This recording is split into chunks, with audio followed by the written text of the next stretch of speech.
Want to make a podcast? Spotify's got a platform that lets you make one super easily, then distribute it anywhere and everywhere.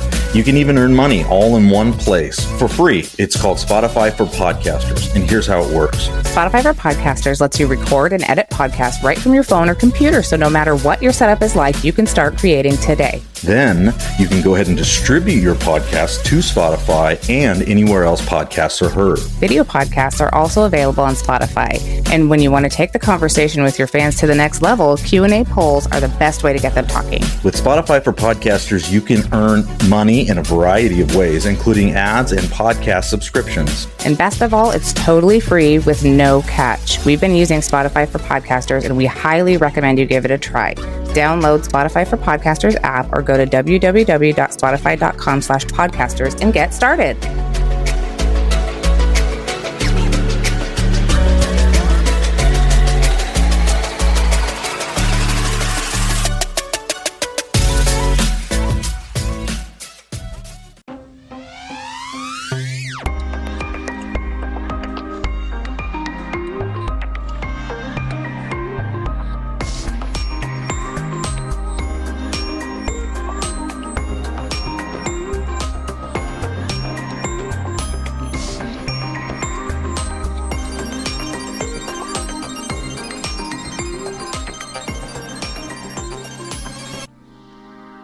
Welcome back to That's So Fringy podcast.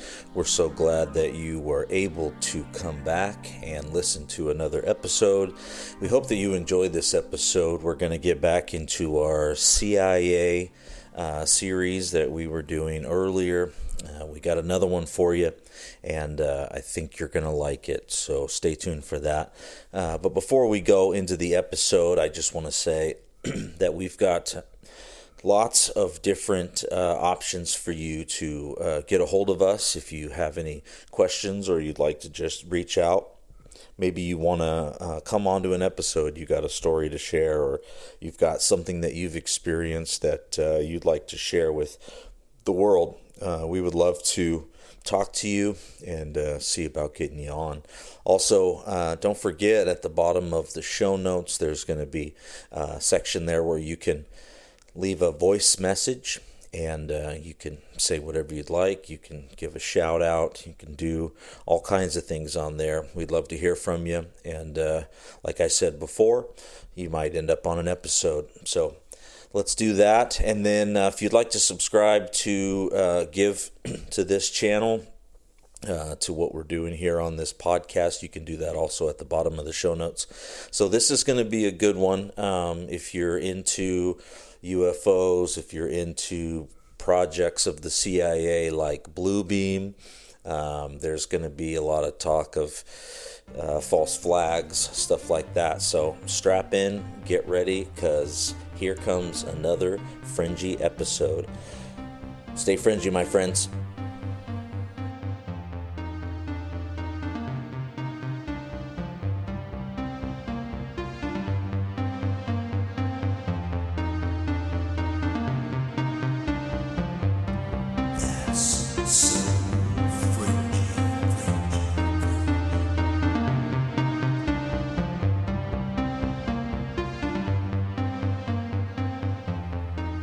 Hello and welcome back to That's So Fringy podcast. I'm Rick. I'm Bethany. And I'm Kristin.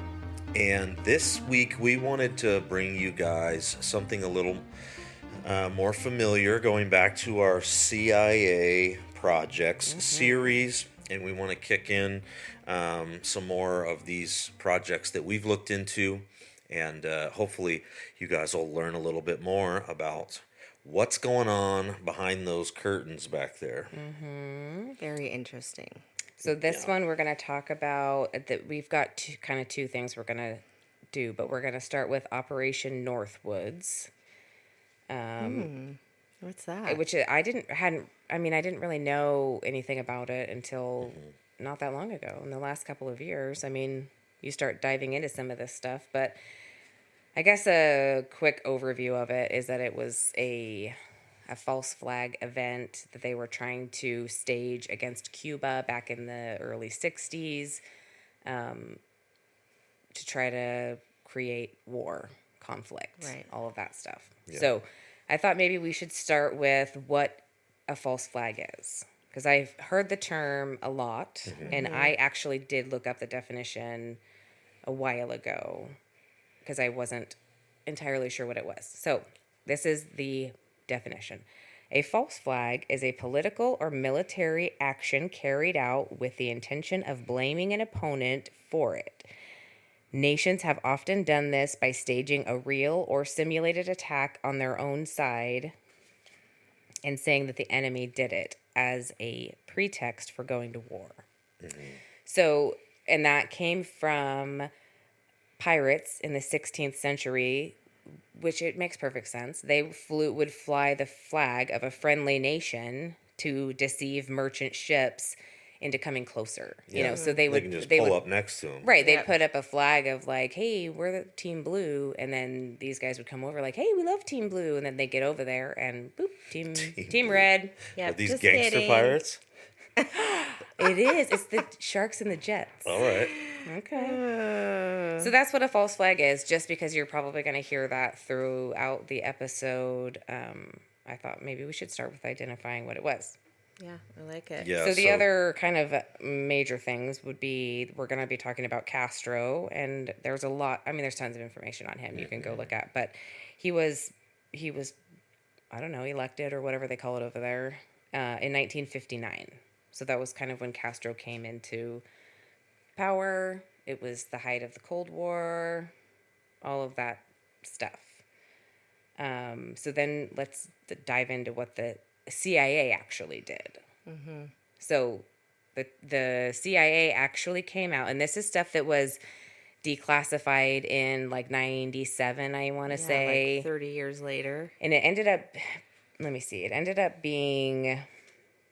coming into light because of the JFK assassination. You can put in a request, we've talked about this before, for the Freedom of Information Act, where you know, it's very specific, and if they don't like your verbiage or something, they just spit it back out, and they're like, no, you know, fill it out again. So sometimes, obviously, it can take 30, 40, 50 years for this stuff to come out, but eventually it will come out. So in like the late 90s, it came out as part of the JFK assassination, and they declassified tons of stuff, which was some of that MK Ultra stuff. It was some of this stuff. I mean, there was tons of stuff. So you can go on, and we'll put it in the show notes too, but you can find the PDF of this actual document, this declassified document that talks about all this stuff.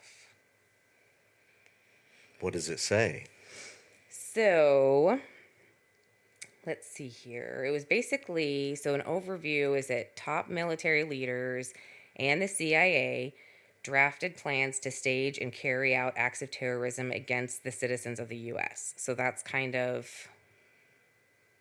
the gist. Reader's Digest version. Yeah. But so in 1962, which was the height of the Cold War, the U.S. felt that they were falling behind in the Soviets in the nuclear arms race. So, which was kind of their shtick back then. That was like, oh well, we don't want the Russians to do it, so we better do it first. There was actually another, we'll talk about it later, but another project that came out where they basically sprayed a bunch of bacteria on the bay in San Francisco to see what this bacteria would do in a densely populated area. And shockingly, a bunch of people got sick, That's odd. which seems weird, but they did it because they wanted to know what would happen in a bioterrorist attack. If another country came and did it, they wanted to know what would happen. So that they used that guise over and over. It's kind of a running theme throughout the CIA. We did it because we wanted to know what would happen if the enemy did it, which is stupid, but National security. Yeah. Right. Again, there's that word again. All of these lies are just clothed in it's like a bad cologne, where somebody just puts on too much cologne and they just stink. And you're just like, wow, I can really hardly stand to be around this person. Yeah. Yeah. It's like that. so we're going to get you for Christmas a cologne that is called CIA. Yes. Awesome. Yeah, We'll put our exactly. essential oils together and we'll make you one. Okay. So the U.S. feared they were behind the Soviets, and then they realized, hey, Cuba's only 100 miles off the coast of Florida. So I bet you the Soviets are going to gang up with Cuba and they're going to attack us from there. So it was basically this whole like game of telephone where they're like, yeah, this is what's going to happen. And it was all pure speculation, which they say later. But so they were trying to take out Castro. in 1961, and there was this Bay of Pigs incident, which is a separate thing, but you guys should look it up because it's fascinating. But they also tried to assassinate Castro with Rick. When you told me this, I was losing my mind because she said He couldn't get over it. She was reading me her notes and everything as we were talking about this earlier, and she was like, "Yeah, they tried to explode his cigars." Like exploding cigars to assassinate Well, the only him. thing I had written on the paper was assassination attempts, exploding cigars, and I hadn't finished the I was like, what he's is all, this? wait, what? Exploding cigars? Is this a real life cartoon? Basically. This is what they do in I mean, there was cartoons. lots of assassination, like things that, what could we do to assassinate him? And it was like, poison cigars, exploding cigars, all kinds of stuff. But anyway, side note, that was a funny. Yeah, so Cuba was this kind of battleground, or they were at least putting out the story that that's what it was. It was this battleground between the United States and Russia, and whoever got it first was gonna have the ability to take the other over. It Right. was almost, and they obviously didn't want Russia to get it because then they could bomb us from really close, and so there was this fake hype, kind of like Y2K and Iraq War and all these. They always build up a fake hype, and then what happened on the day after New Year's Eve, 2000. Everybody had a bunch of January 1st. leftover pinto beans, dried Yeah. pinto Yeah. beans. Everybody was just looking at each other like, Okay. so did it happen? Ooh, Or I guess everything's fine. and then, I mean, the news was working up to that one for months. Oh, yeah. Or years. Yeah. Oh, even. yeah. Yeah. Years. And they were, saying, "Oh, it's gonna happen. It's gonna happen." And that's kind of this thing where they're It's the same theme all throughout. I mean, the same reason that, everybody hated bin Laden and all these other, he was the enemy, but how much was he really the enemy, and how much was it the CIA going, he's the enemy? Yeah, exactly. I mean, if you start to put the context to all this stuff and then do the research, you'll find these little things where it's the same playbook that they use all the time. They put these scare tactics in, and if they're in control of the media, like we've proven to you that they have been for a long time. Supposedly they closed that down, but we all know better because we're seeing it. We're seeing it happen. They're propping up all kinds of propaganda to all this Right. fear all the time, and then there's like this big crescendo where something happens and then we end up going to war. Just like 9/11, just like, oh, they have weapons of mass destruction, we have to go to Afghanistan, and we have to go to Iraq. This is an actual declassified document that's Right. saying that they were going to perpetuate a war on purpose Yep. for no reason other than speculation, Right. not actionable intel. They were actually doing it just based on a feeling. Right. Yeah, So let's go that's into a pretty little crazy. bit of what was in the actual document, which, like I said, there's PDF versions of it. You can type it in and find it. We'll have it in the show notes. Yeah, we'll put it in the show notes just because it is kind of interesting. It wasn't just like this harebrained idea where these like a bunch of people were sitting around a room and they were like, "Hey, I bet they're going to do this." They actually lined this stuff out. So this was a memo dated March 13th, 1962. And these are quotes that I'm going to read. It says, quote, "We could blow up a U.S. ship in Guantanamo Bay and blame Cuba." End quote. And then later on it says, quote, "We could sink a ship near the harbor entrance and conduct a funeral for mock victims." End quote. So that implies a whole nother level of planning where we're not just talking about like he said, she said, U.S. said, Cuba said. Like this is we could do this and we could make a mock funeral for these victims. Like Right. that's a whole nother level, in Yeah. my opinion. I guess I didn't realize how involved it was until I started reading this thing, and then I was like, oh man. Yeah, it's pretty wild when you think about staging out a full-on false flag event to almost like you're directing a movie, Yep. Exactly. which is very The interesting. world is a stage. You're putting all the players in place. When you read this document, you see that they had it all planned out. They have people giving their opinions, and then they have it all planned out, and Like step by step. Yep. and then it gets presented and as an actual viable plan to carry out without telling the American public, and going to war without telling the American public that you're the one that caused this to happen.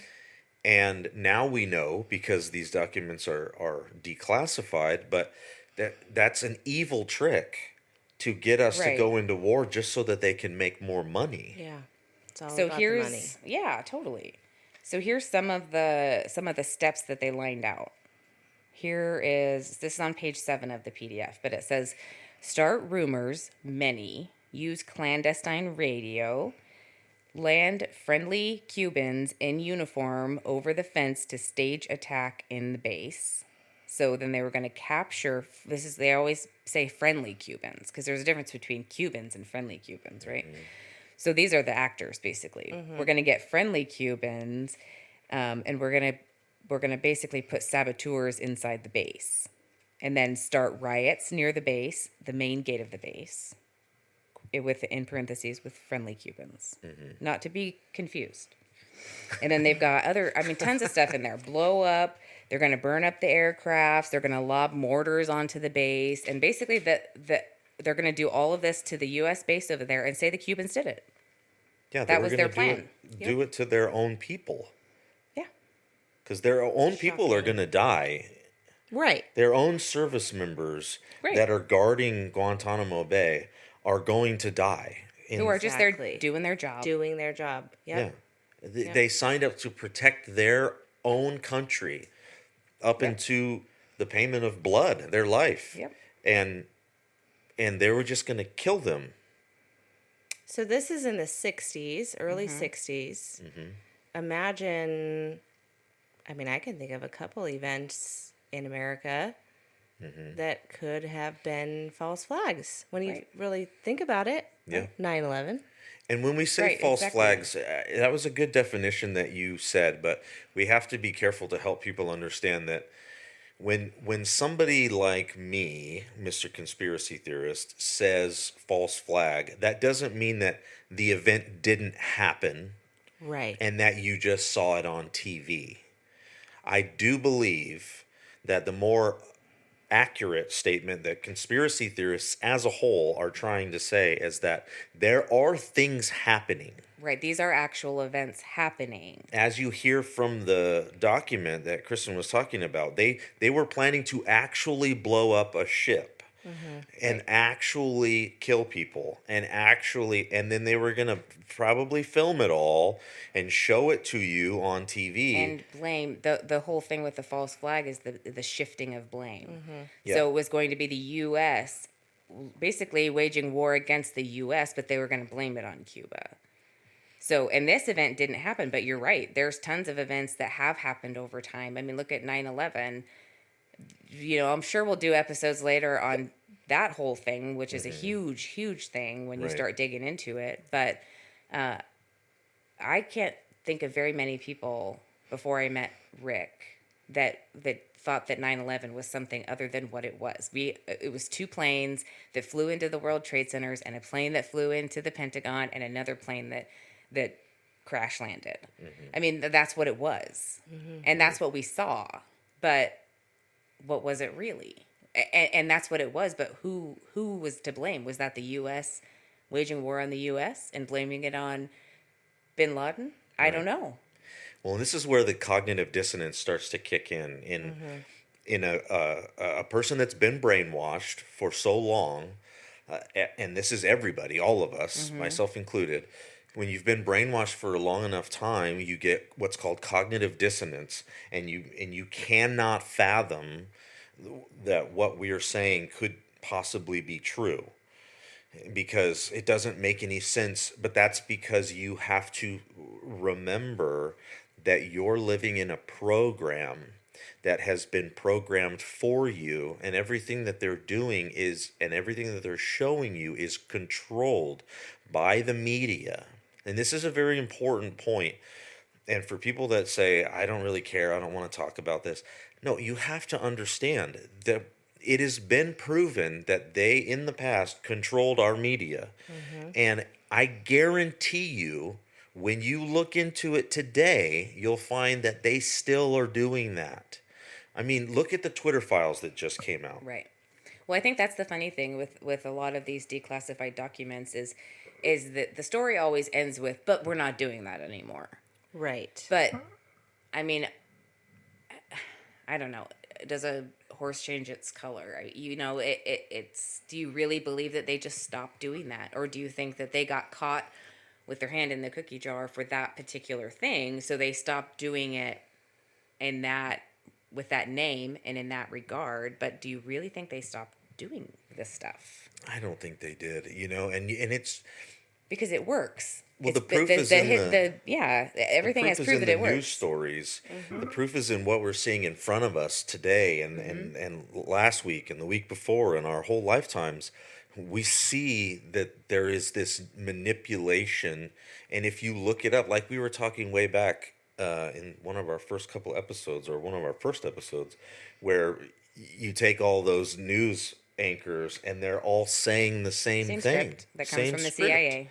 And that scripting, it became like a big joke on the internet during COVID, because it was like it was almost a meme. Like, these guys are literally all saying the same thing. Like, we're not making this up. You can find this video. And it's mind-boggling that people nowadays think the news is always telling me the truth. Like, that's impossible, first of all. The news is always telling me the truth. The government is always going to take care of me. State, local, federal, all of that. Yeah. And I don't have to pay and furthermore, my money is safe in my bank. Like, these institutions are not protecting you. Right. But you get lulled into this, like me and Rick were talking earlier, you get lulled into this false sense of security where, you know, the Americans are worrying about gender pronouns and are worrying about this wokeism and all of this agenda that they're pushing. And we're forgetting as American citizens that the rest of the world hates us. We are the arguably the most powerful, influential country, and the rest of the world does not like us. And they're not really worried about gender pronouns because they're focused on the fact that we got to take the U.S. down. And in America, we've been so blinded and lulled into this false sense of security, and we're foolish to not realize that the rest of the world is looking at us like, you guys are dumb. You guys are really dumb, and you're not protecting your borders, and you're not doing all basic safeguards. What's the first thing you do before you go jump in your bed at night? You lock your front door. I mean, everybody does that. Like, I guarantee you, Biden's got a lock on his front door because that's where he puts the files. They're in the locked garage. In the garage, right by the Corvette. Right. Yeah. But that's what you do is you lock your house, and that's a basic, like a primal thing. When you're out in the forest back in the day, you know, you had people that stayed up at night that guarded your camp because that was when you were vulnerable. Yep. And here we are in America with all of these quote unquote resources, and we have open borders. We're not even locking our door. Yeah. Yeah, it's wild how they're just kind of pushing this propaganda on us all the time, just pushing it on us.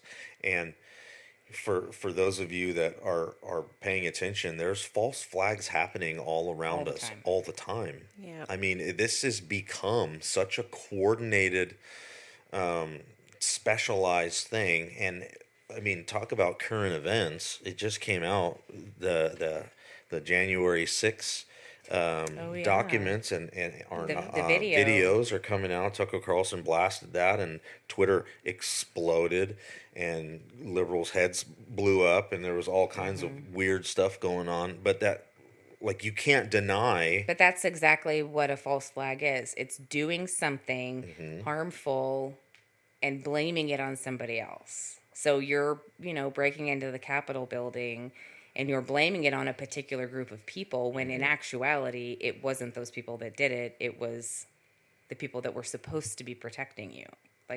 Yeah. So this is like the same thing that they're doing now. And the video shows that These people are walking out nicely. Like the cops come in and they start telling them to leave, and they just walk out. They thank the police. Some of the police are letting them in, and there was like this really coordinated scene where Ashley Babbitt got shot, and there was like all of this different chaos going on. And that was like the big crescendo moment, right, where these other people died, but you didn't see that on the news. You know, there wasn't anybody else dying on the news. Ashley Babbitt was this video that went out viral, and it almost like, if I was to back up and say, okay, if I'm planning an event like that and I'm going to make a false flag, that's what I'm going to do. I'm going to coordinate it into one area that I can film correctly from multiple angles, because I have to put this on the news. So I'm going to think about it like a director. In place that if there is a little mistake, nobody's going to notice, because there's chaos. There's so much going on that it's like, if you can't break it down, screen by screen and go, okay, every single frame of this, let's see what happened. Because there's people everywhere. Yeah. There's chaos. There's people yelling and screaming. And, the videos are all a little crooked and a little shaky. And, that's perfect. Yeah. And speaking of the propaganda earlier, you were talking about, so this is some of the stuff that was in this Northwoods document. This is where it comes into the propaganda on the American people. So the false flag event is the event that they're going to do, that they're going to blame on somebody else. But this is the propaganda part, the MK Ultra part, that comes in later. So in the document, they said, these are all quotes, casualty lists in the U.S. newspapers would cause a helpful wave of national indignation. So they're going to do all this stuff in Cuba, and then they're going to publish in the newspapers in the U.S. the casualty count. They want lists of people that have died, because kind of like the death toll with right, COVID, huh? Exactly. That was always in the corner of the news. The ticker was constant. And then they go further on. We could develop a communist Cuban terror campaign in the Miami area, in other Florida cities, and even in Washington. So then they're like, okay, let's make sure that all the people that are down in Miami and in Florida, we don't want them to like the Cubans anymore, because they're ground zero for these people. So then they go, the terror campaign could be pointed at Cuban refugees seeking haven in the U.S. We could sink a boatload of Cubans en route to Florida, real or simulated. We could foster attempts on lives of Cuban refugees in the United States, even to the extent of wounding, in instances to be widely publicized. So they're going to go ahead and sink a boatload of Cuban refugees who are coming over to escape their communist country and seeking haven. Let's go ahead and sink that ship, just because, we need to make sure that we're publicizing this. Yeah, again, they say real or simulated, like it's no big deal to actually kill people.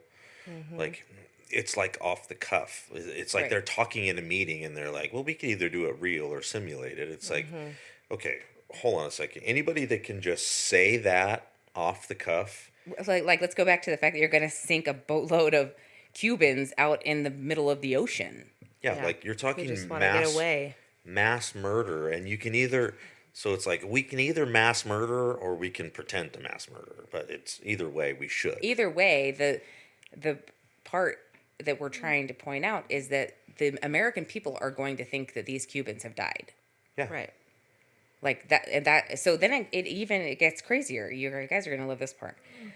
So then they said later on, an F-86 properly painted would convince air passengers that they saw a Cuban MiG, especially if the pilot of the transport were to announce such fact.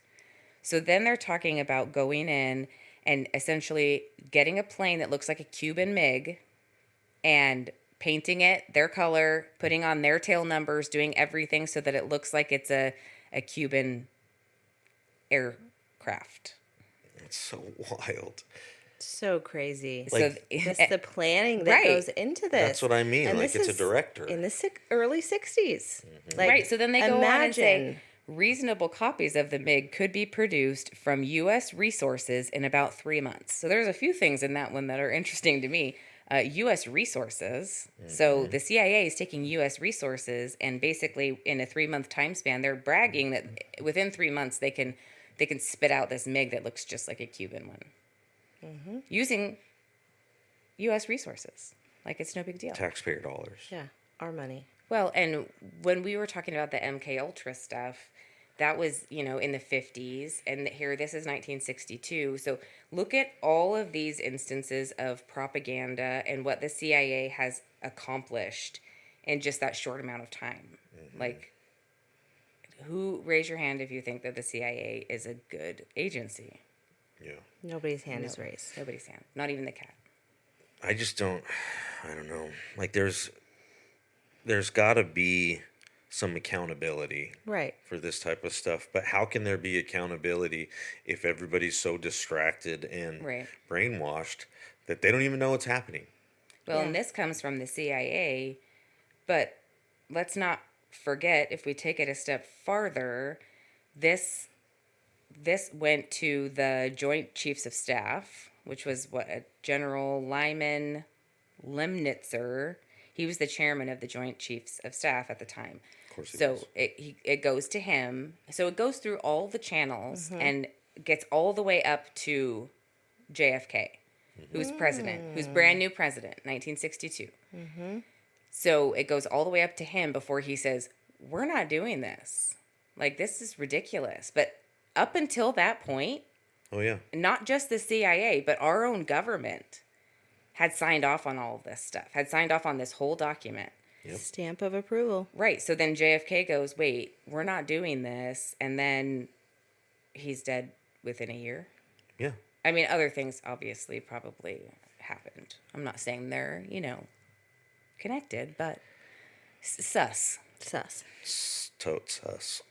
So there were other, Cuba operations as I was looking into some of this research. There's one called Operation Mongoose, Operation Bingo, Operation Dirty Talk. Look them up. Look them up, friends. Look 'em If up. it takes you to a weird porn site, I apologize. That was not the intent. I was a little sleepy this afternoon taking my notes. No, I'm just kidding. Those are actual CIA operations. I'm pretty sure. All right, so that pretty much wraps that up. I mean, we're figured out that this nefarious activity's going on. We already kind of knew that from MK Ultra, but this is the same kind of time frame as Kristin was just saying. So now we're painting that picture and stacking all these blocks and together, and it's beginning to develop a larger overarching story. Hopefully you're beginning to see that. Right. That they are, doing nefarious things, and it's not just once they've been caught, but twice, 3 times. This stuff came out. So let's move. And this didn't actually, just for a little fun fact, this didn't actually become public knowledge, this operation. Even though it was declassified in 97, it didn't come out until 2001 when there was a book written by James Banford that was titled Body of Secrets. So that was really when this came out. And I haven't read the book, but I'm going to look into it. I wonder what month in 2001 that book came out. I don't know. You'll have to figure that one out on your own. Figure that out. Well, let's transition over to the other CIA project that we were going to do tonight. Well, this one's a little different in the sense that all of the CIA stuff we've talked about so far has been paperwork that was declassified. So we have actual CIA documents that are now declassified. So the one that we're going to be talking about right now is Project Bluebeam, and we don't have any documents from this one.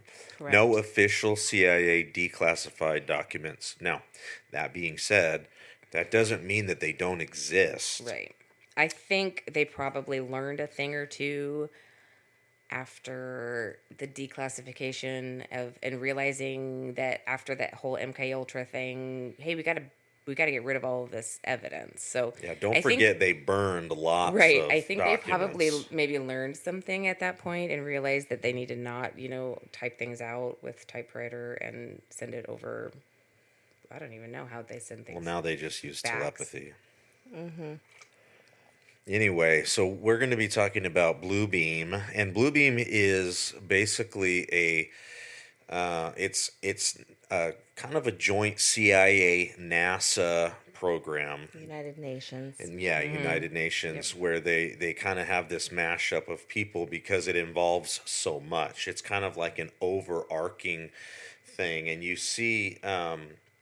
So what it has to do with is lots of different things, but the one major thing that it is it's a holographic sort of technology that allows them to project images in the sky or on a wall, or it's not like a regular projector that you see that's just putting a flat image on the wall. We're talking about massive 3D Did you see the projections. one where it was like on a indoor basketball court, and they whales? They put a holographic image of these whales, like basically like it was the ocean diving in, and it was crazy looking. Yeah. Crazy looking. I mean, I can't imagine like seeing something like that, and then they have these buildings nowadays. I don't know if you've seen it, but they actually have like things moving. Like they'll have a thing like a snake will come out and like act like it's going to be attacking a car or something. Like it.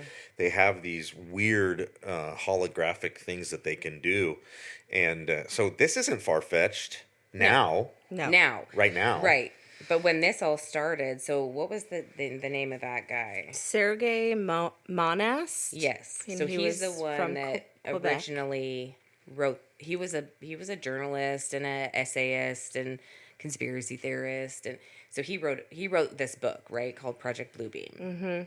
Yep, in 1994. And it was basically an alleged plot to facilitate, which I didn't realize before. I knew that it was like this alien invasion and these holograms and all of this stuff, but I didn't realize the religious component of it until I really started looking into it. But it was an alleged plot to facilitate a totalitarian world government by destroying traditional religions and replacing them with a new age belief system using NASA technology.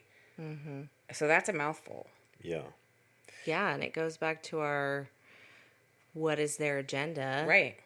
A one world government, a one world religion. Right. Yep, remember back to those episodes of the Committee of 300 and all the way up to the 13 bloodlines. They have an agenda, and it's all laid out for us. We just have to take the time to look at it.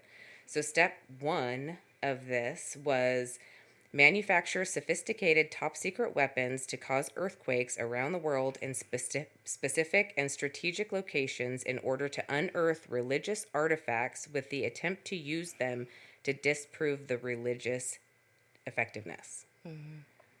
So discredit all the religions. Right, and it sounds like it wasn't just going to be one religion. It's going to be all of them. Right. It's going to be like, hey, joke's on you. There's only one thing that's reality, and all your religions are garbage. And it was, I mean, like, what would that do to a society? Yeah, I mean, I think he speculated that there was going to be these holographic images of all of the different deities, if you will, or the head figures of those. Yep. So, like, you would see Buddha and I don't know, all of Jesus and Mother Mary. Right. So that's step 2. So step 1 was that with the manufacturing of the earthquakes and somehow unearthing these crazy religious artifacts that are going to basically disprove all of our religions as we know them. So then step 2 was to use sophisticated technology to beam 3D holographic images of all of the prophets or the heads of the 4 main religions. So Jesus, Muhammad, Krishna, and Buddha. They were going to basically merge them all into one. So the images would broadcast simultaneously in the sky around the world. They will then merge these images into one in order to make all people feel their God is speaking directly to them. Their sole intent is to use this tactic to usher in the Antichrist and the end times.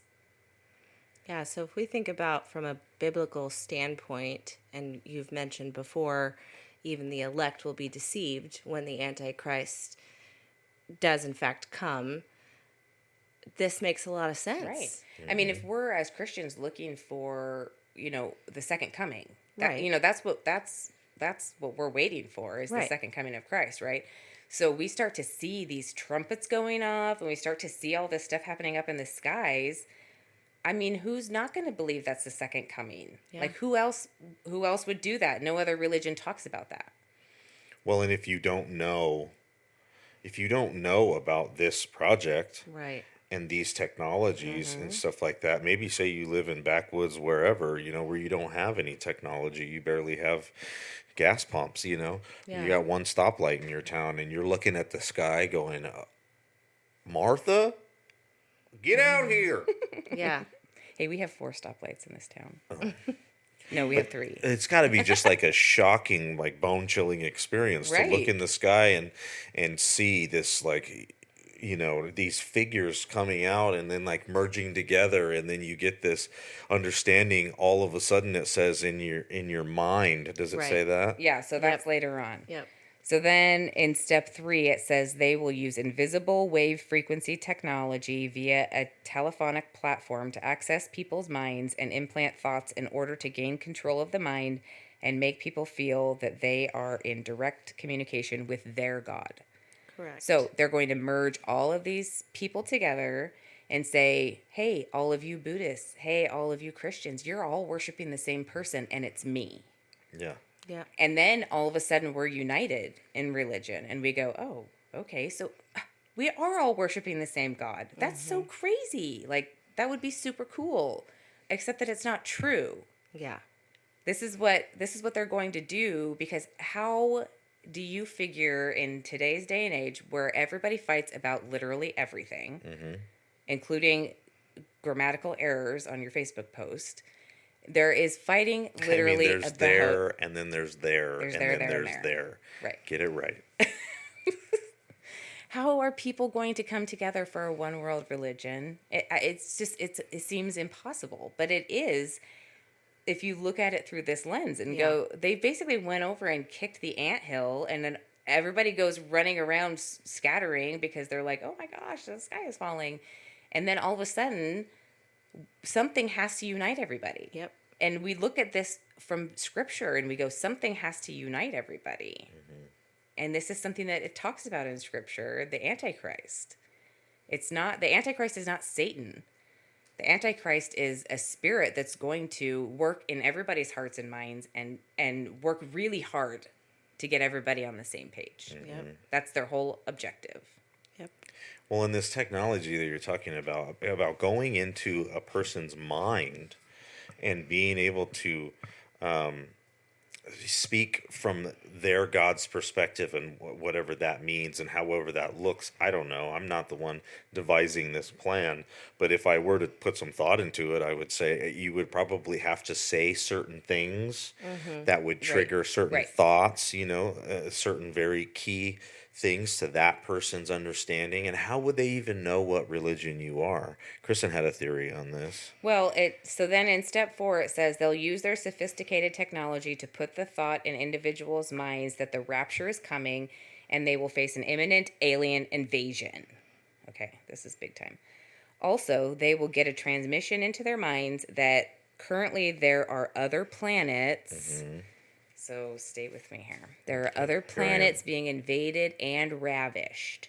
They will use a fake alien invasion to finalize the birth of their new world religion, the Antichrist arrival, and the new world order.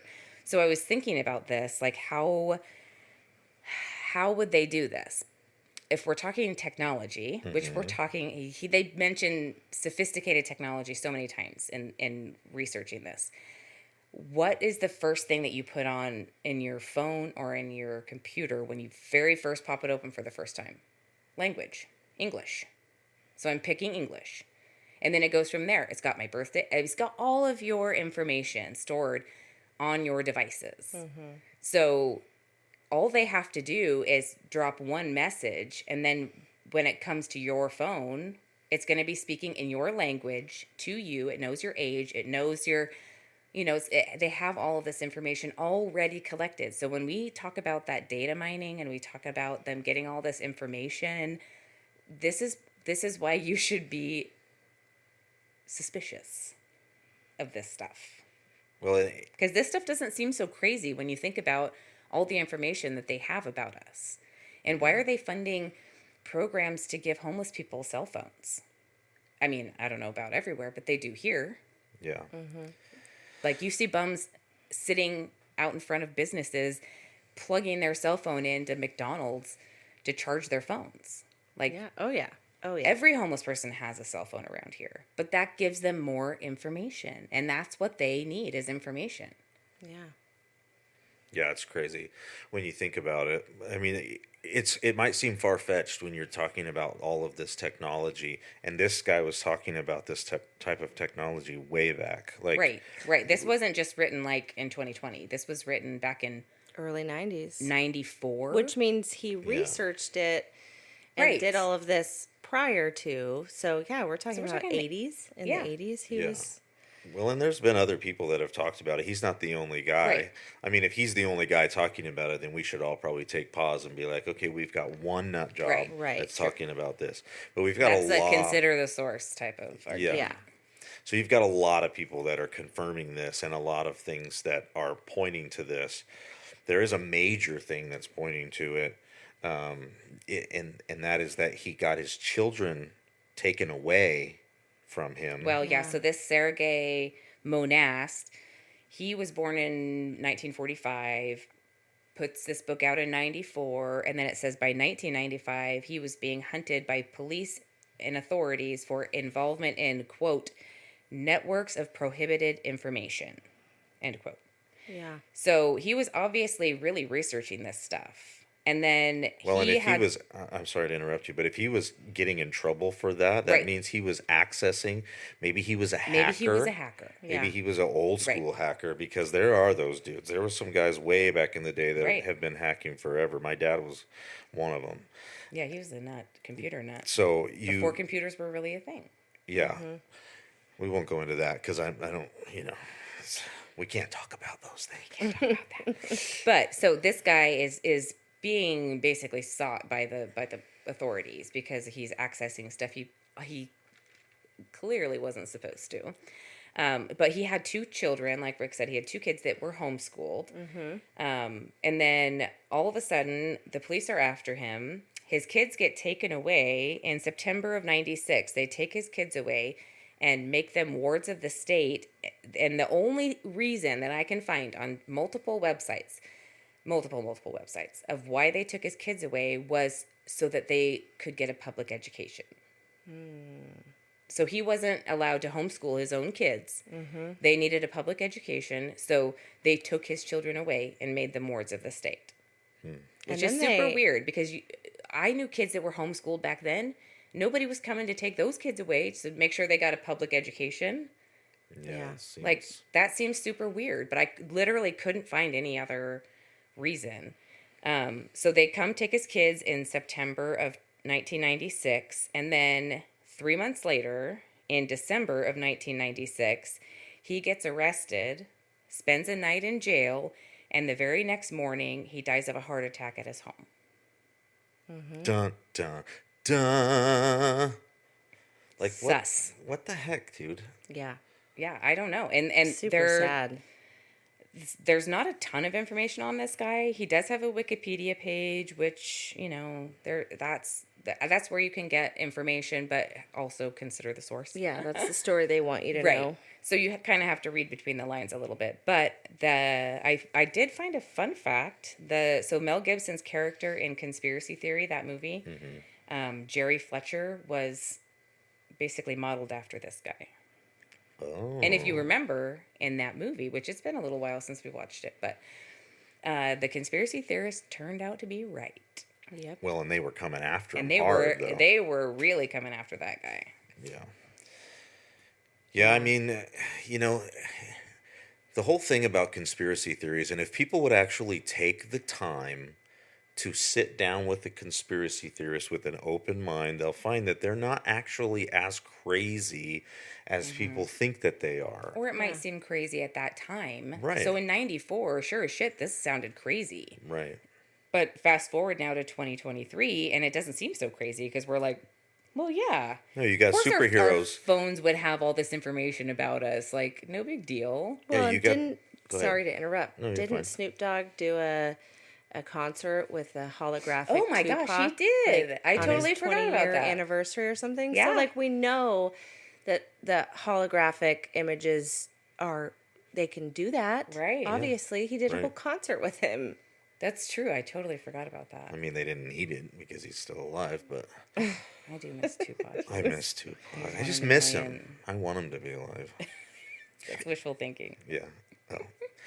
Anyway. No, but it's true. And they have, I mean, even back, remember that, what was that movie, The Crow, where Brandon Lee, he was shot on set and died, and they ended up basically splicing together the rest of the movie to make it work. And they did that with that Heath Ledger movie, too. And Paul Walker. Oh, in yeah. Fast and Furious. So yeah. they can make it work. They can make them say and do whatever by just computer programs now. Oh, yeah.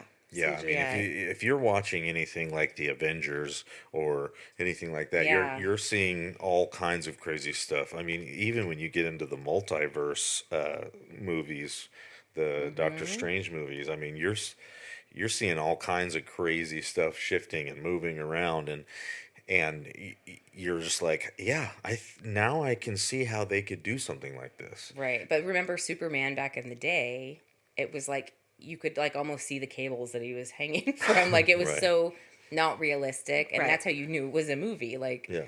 well, movies now have gotten to where like some of it's crazy. Yeah. Like how, like, I mean, they're, what was that Megalodon movie or whatever? Like that had to have been a real shark. No, it wasn't. Fact check, it wasn't. Yeah. So the whole thing about the religious aspect is super interesting. Right, because I knew, like I said, I knew about the alien invasion part where it was going to be like this holographic, alien invasion Well, type so thing. what's that all about? Because I don't know. I mean, we're going to have to get a UFO like expert or something on because I'm so up in the air about UFOs still that I don't know. I believe people are seeing something for sure. right, I agree. What I don't know is, are they doing this Project Bluebeam little bits at a time to see if people notice, to see if people are paying attention? Like, I mean, who looks up at the sky anymore? Hardly anybody looks up at the sky. People are looking at their devices all the time, especially, 20 and under. They don't even know what the sky looks like anymore. So are they putting this stuff up there just to see if anybody's paying attention yet? I don't know. Quite possible. Because people are seeing something. I do not doubt that people are seeing something. But I also don't believe that a demon is in a spacecraft. I don't think a demon needs a craft to get around. But I don't know. What is it? What are they? What are UFOs? What are aliens? What are aliens? Fallen angels? Is it a vessel that is being used by...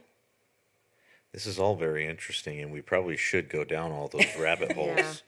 Yeah. However, I'm gonna wrangle y'all back in real quick, and we're gonna go back to.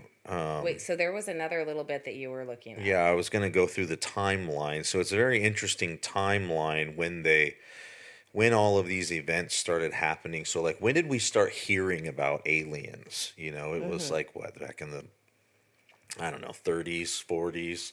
I know Roswell was 47, but I think there was a couple things that were going on a little bit before that. People were seeing these blips in the sky, and they were these blurry little blobs, and Right. it was really hard to make out, and they could only get blurry pictures, and because cameras sucked back then, so they could get away with this stuff if it was practicing with actual flying craft. If the government does have flying crafts, which I think that they do, I think they have these type of flying crafts, And they have way more technology than yes. we're being led to Oh, believe. absolutely. I mean, I think it's clear by now on this podcast that they lie to us. And we all, yeah, it's crazy. It's super crazy. She's Super like, crazy. what the fringe? What the fringe? I like that. That just happened. Anyway, so it's really hard to wrap your mind around the fact that they have all this hidden technology and all these things, but you have to consider that they have places like Area 51, and that's boggled the mind of people for a long time. I know, we should do an episode on Area But 51. it's an Air Force base. It's literally Yeah. an Air Force base, and so it's government property is what I'm Right. saying. Just because it's secret doesn't mean it's not government property. And you have places like Mount Weather that are just like complete black sites where it's like you can't go there, you can't. It's built into the mountain. These are things you can look up. These are real places. It's like there's a lot of secret stuff going on, and these UFOs are becoming more and more prevalent, and we're Right. even seeing it in the news today where they're, or not today, but recently, where they're talking about UFOs, like something was shot down here. all the time. Well, and I think Yeah. that over time they've tried out the UFO thing on different generations to see how people would react to it. And for a while it was, oh, let's make the people that see UFOs crazy. So now they've kind of rebranded it with calling them UAP.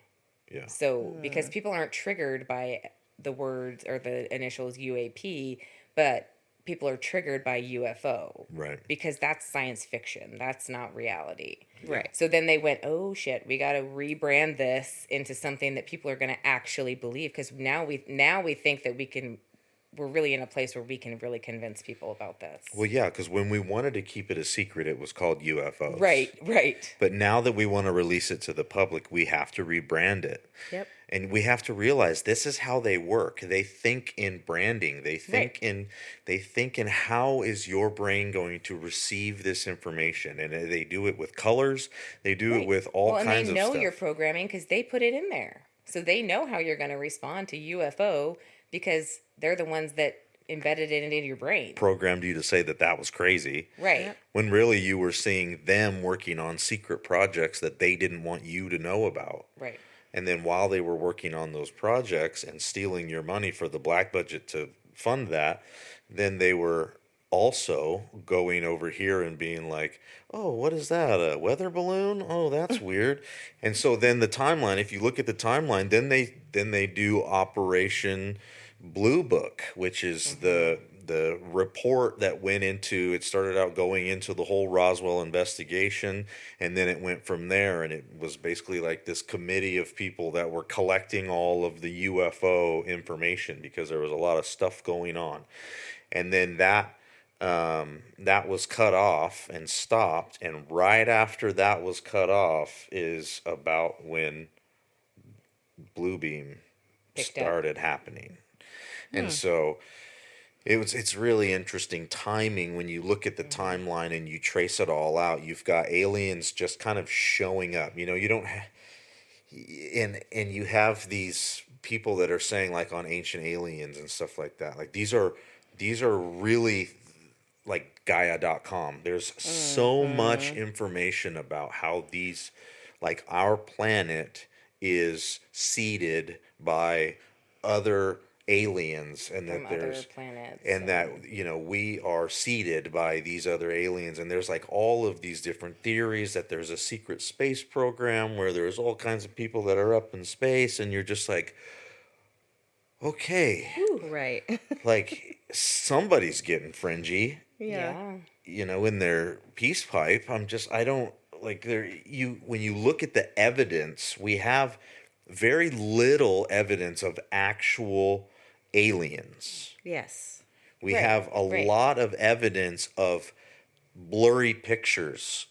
Well, and the other weird thing in this UFO phenomenon, which has always concerned me a little bit, is when you listen to people's accounting of this situation, most of the time there's no sound.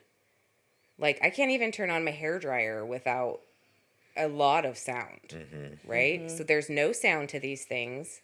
And when they look up at them, for the most part, there's no, like, rivets, there's no seams, there's no, like there's no nuts and bolts, for lack of a better term. Like you're not seeing how this thing is put together. So what could they do? Well, shoot, they could project a hologram up there and it would have no noise, and it doesn't have to have any seams because it's not real. But you're really seeing it, but it's not real. Oh, like, yeah, talk about especially a if you're mind deer trip. hunting or something Right. crazy ass like that, where you're out there deer hunting and you're just like, oh my God. Like, and maybe they're doing something nefarious in that area and they want to scare you away. Or what if it's something like you're out elk hunting, like on that missing 411 stuff. You're out elk hunting, these German elk hunters for some weird reason, but it has to be somewhat dark for a hologram to be its best. I mean, obviously they put that hologram on a basketball court with fluorescent lights above it, so you can do it in any light. But for it to be its best and look the most intricate, you would want to have not a lot of light pollution. So I don't know. It's just weird, man. There's UFOs are a crazy thing, and we'll probably go on a long tangent of episodes about that.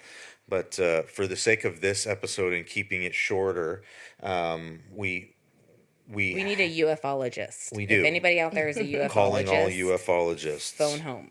Yeah.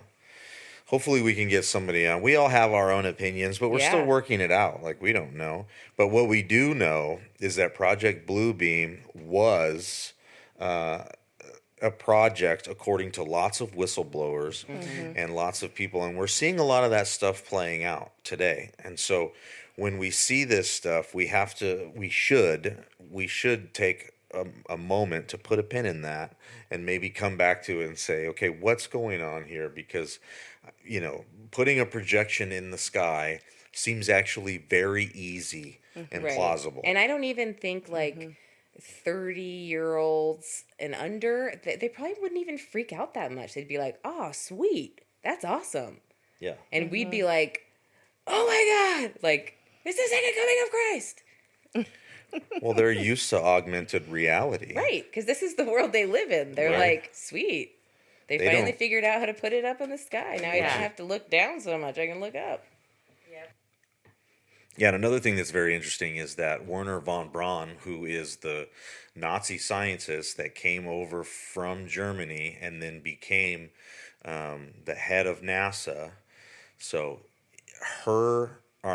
his secretary or personal assistant, I forget, but she was a whistleblower that came out and said that, when he was dying, and he said to her that there is a last card, he called it. It was the last card, which was this scenario, this alien invasion is the last card. So that's the end.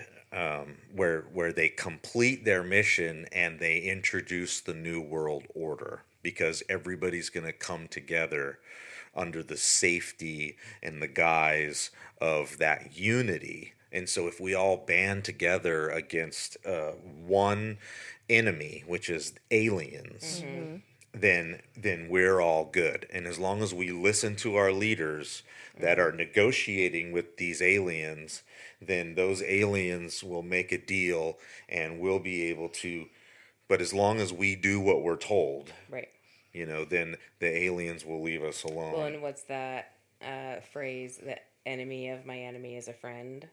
So what's going to unite the whole world? What it's going to be the threat of something outside of this world, right? Because this world then has to band together and work in unity in order to defeat this higher power that's coming to us from outside of this world, right? So that makes perfect sense. It's it wild. all does make sense, but makes sense to me. So there you go. Go do your research. There you go. Look it up. Ask the questions. Now, are we saying that everything that we bring to you is 100% provable fact? No. But what we're saying is there's a lot of this stuff that we can back up with fact. And some of the things that these people are writing, dig into them. And where did they get their information from? That's what we've done. And we're only bringing you stuff that can be substantiated with with a lot of different people and a lot of different things, and the fact that this guy that wrote about this and I guess you would say blew the whistle on this, that guy was murdered, Right. in my opinion. Right. Yeah. And there's the guy that wrote the book, Behold the Pale Horse. Oh yeah. That's from Revelation, but he wrote a book. He was a very famous conspiracy theorist that had a radio show and very, very popular. Gosh, I'm forgetting his name. I thought I had it written down here somewhere, but I can't find it. William Cooper, that's what his name is, and that's Revelation 6:8. But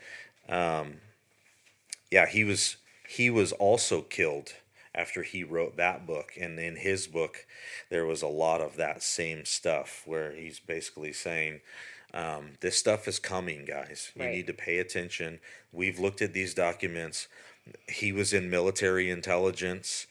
This other guy was in military intelligence. Like they're coming from the inside, sharing this information and trying to wake us up and saying, hey, I wasn't able to talk, but now I'm saying this and I'm probably going to die for it, but whatever. Right. And then what happens? They die. Yep. And that we should probably pay attention to that, because what these crazy guys are saying, they're just disappearing or they're dying or whatever, Well, and in some of the research, I thought it was really crazy that this guy, this Canadian journalist, he had made reference to them essentially murdering people by faking a heart attack. So I don't think he really gets into like how they're going to do that, but it's highly suspect that he literally gets out of police custody and dies of a heart attack. Or did he die in police custody and they just went and placed him in his bed and said he died of a heart attack at home? We don't know. Who knows? That's this. I mean, like, is Epstein really dead? We don't know. So was he Epsteined, or was Epstein Monasty? Whatever this dude's name is. Monast. I was calling him Monasty. Monasty.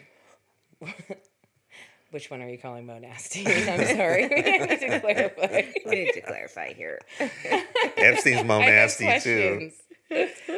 Oh, no, but go look this stuff up. We will put what we have in the show notes. We'll put in, the PDF and all the stuff that we have, we will put in there. And you can, if you want to send us other stuff or, Or if you have questions, if you come up with something where you're like, that doesn't make sense, or I have a question about this, or how does that work? Send us a message. Our probably website. The easiest way, would be the website or our That's So Fringy at gmail.com.